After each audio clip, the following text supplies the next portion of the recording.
Dr. Saidi almaarufu Msitu Mnene, tiba asili na tiba mbadala. Nimewasili katika eneo hili la Kiyombo kuja kumtembelea mteja wangu Pasco Mashiku aliyetumia dawa ya macho ambayo yalimsumbua kwa muda mrefu.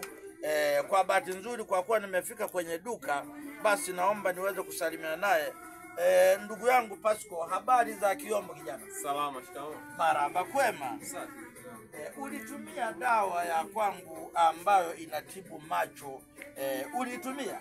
Nilitumia dawa na sasa hivi macho naona yamepona kabisa. Yamepona kabisa. Yamepona kabisa. Basi ziara yangu kutoka Tabora ni kwa ajili ya kuja kukusalimia, nijue unaendeleaje. Naendelea vizuri mzee. Basi asante, mimi niendelee kuwatembelea wengine nijue wanaendeleaje.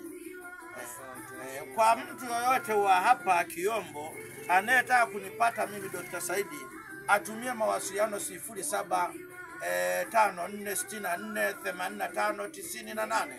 Namba nyingine ni 0715831389. Baada ya kusema hayo, na washukuruni, asanteni. Hapa nipo Kiyombo, nilikuja kumsalimia mteja wangu aliyetumia dawa ya macho Pasco. Pasco, mimi nikuache. Shukuru. Haya, asante. Karibu. Haya, asante.